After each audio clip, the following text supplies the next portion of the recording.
여러분 안녕하세요. 2021학년도 고1 9월 전국연합 학력평가 해설로 만나고 있습니다. 저는 최서입니다. 우선 이렇게 해설 강의로 여러분 만나게 돼서 정말 반갑고요. 지금 이 강의를 듣고 있다는 것만으로도 여러분은 흔들리지 않는 국어의 그 뿌리를 다질 준비가 되어 있는 그런 친구들이라고 생각을 합니다.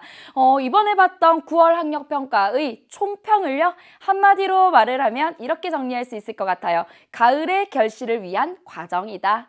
예, 정말 가을에 우리가 풍성한 결실을 맺기 위한 과정, 준비 과정으로 탁월한 시험이다라고 말씀드릴 수 있을 것 같습니다. 그래서 고등학교 1학년 과정이라면 이 정도 개념까지는 알아야 돼. 그리고 고등학교 1학년 과정을 내가 제대로 공부했다면 이 정도 문제 유형은 접근해서 풀어낼 수 있는 전략 키워야 돼 라고 말할 수 있을 정도로 전형적인 유형의 문제와 양질의 작품들이 나왔습니다. 그럼 어떤 내용들이 나왔는지 구체적으로 한번 같이 살펴보도록 할게요.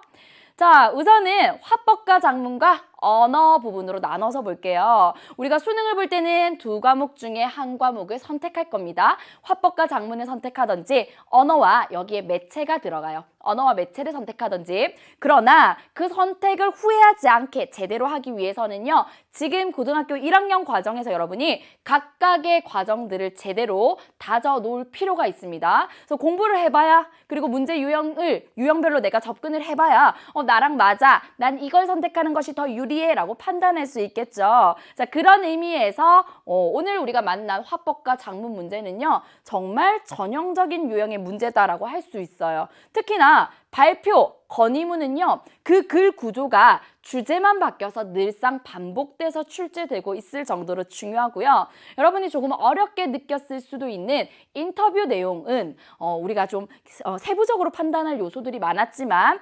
전략적으로 그 구조를 파악해서 접근할 수 있는 꿀팁들을 알고 있다면 어렵지 않게 해결할 수가 있습니다. 오늘 강의를 통해서 그 부분을 채워드리도록 할게요. 자, 언어 부분은 좀 어려웠을 것 같아요. 특히나 음운 변동과 사전 활용 한글 맞춤법 규정은 크게 어렵지 않고 평이했다면 시제 부분은 좀 긴 지문으로 나왔고요. 그리고 우리에게 조금 어색하게 느껴지는, 자, 낯설게 느껴질 수도 있는 그런 문법적인 표현들이 많이 나왔습니다. 그래서 결국에는 예시와 문법은 예시와 문법의 개념이 함께 가야 한다라는 것을 보여주고 있는 그런 유형의 문제라고 볼 수 있고요. 그래서 앞으로 우리가 공부를 할 때는 어떤 방향으로 학습을 해 나가야 될지도 방향을 제시해주고 있는 그런 문제라고 생각이 돼서요. 비중 있게 중요하게 다루도록 하겠습니다.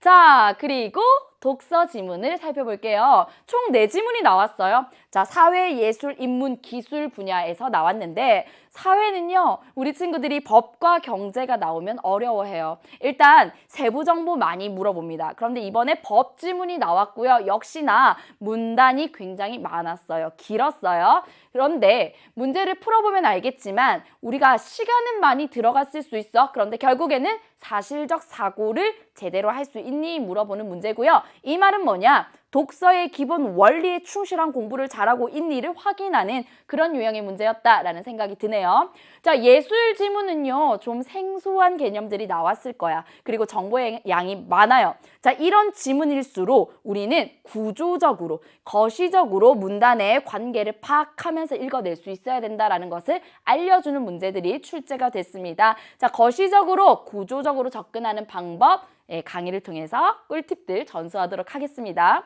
자, 인문 지문은요, 사실은 평이했어요. 매우 전형적인 지문의 글 구조가 나왔다라고 생각하시면 되고, 학자의 견해가 나오는데 그 견해와 대비되는 다른 견해가 나와요. 이 말은 대비되는 짝꿍이 그만큼 중요해라는 것을 알려주는 표지로 우리가 이해하면 되겠습니다. 그래서 이 인문 지문을 전형적인 구조인 이 구성을 통해서 앞으로 대비되는 짝꿍을 물어볼 때 어떤 지점이 출제되는지, 출제 요소는 어떤 맥락으로 접근해서 파악하는지를 여러분이 좀 학습하는 그런 훈련의 도구로 활용하셨으면 좋겠어요. 자, 기술은 뭐예요?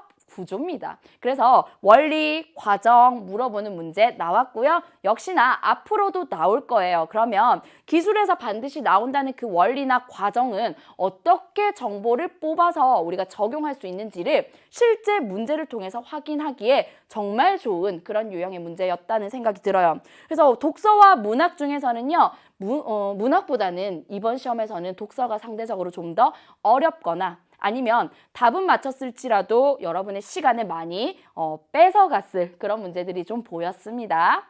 자, 그렇다면 문학 한번 살펴볼까요? 문학은 총 4지문이 나왔고요. 현대소설은 문제 자체는 굉장히 평이했어요. 그러나 이 문제를 통해서요. 보기를 가지고 우리가 어떻게 의미를 찾아내는지, 주제를 뽑아내야 되는지를 연습해 볼 수 있는 그런 문제들이었고요. 그리고 현대시는요. 작품이 정말 유명한 작품이 나왔어요. 보통은 하나는 유명한 작품, 하나는 좀 생소한 작품이 이렇게 많이들 나오는데 이번에 출제된 현대시 2작품은요. 반드시 고등학교 과정 중에는 꼭 학습을 해야 한다라고 말할 수 있을 정도로 핵심적인 그런 작품이 나와서 수능 문학의 전형이다라고도 말할 수 있을 것 같아요. 이 말은 뭐냐? 수능 문학에서 다루고 있는 개념들을요, 알차게 실제 작품을 통해서 적용할 수 있는 그런 작품들이 나왔다라는 겁니다. 자, 그 다음 시조와 수필은요, 익숙한 작품 나와서 어렵진 않았을 것 같아요. 그런데 수필은 좀 낯설어. 그렇지만 우리가 기본적으로 알고 있는 경험과 깨달음의 구조로 간다면 크게 어렵지 않게 주제는 파악할 수 있을 그런 문제였어요. 그래서 평이했다라고 생각이 들고요. 고전소설이 조금 어려웠을 수도 있어요. 왜냐? 굉장히 생소한 작품입니다. 그러나 이건 너무나 당연한 거예요. 우리 수능 볼 때는요. 무조건 생소한 작품이 나온다라는 생각으로 여러분 접근하셔야 돼요. 그래서 이 작품을 통해서 어떻게 해석해 나가지?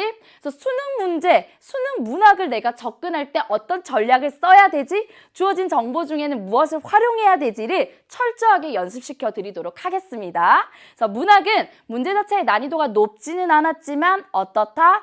연습하기에는 정말 더없이 좋은 그런 작품들로 구성이 되어 있었다라는 거 여러분 잘 챙겨 두시면 좋겠습니다. 자, 이렇게 말씀드리고 싶어요. 인생이란 속도가 아니라 방향이다 라는 아주 유명한 명언이 있는데요. 공부도 그렇다는 겁니다. 그래서 국어 공부도요. 속도가 아니라 지금은 방향에 집중해야 할 때입니다. 지금 1부부터 시작돼서 4부까지 이 강의를 통해서요. 우리 앞으로 어떤 방향으로 국어 공부해 나가야 될지 저와 장재혁 선생님이 확실하게 알려드릴 거예요. 자, 문제 속 개념과 그리고 전략까지도 확실하게 챙겨드리겠습니다. 그러니까 지금 바로 우리 1강에서 만나요. 안녕!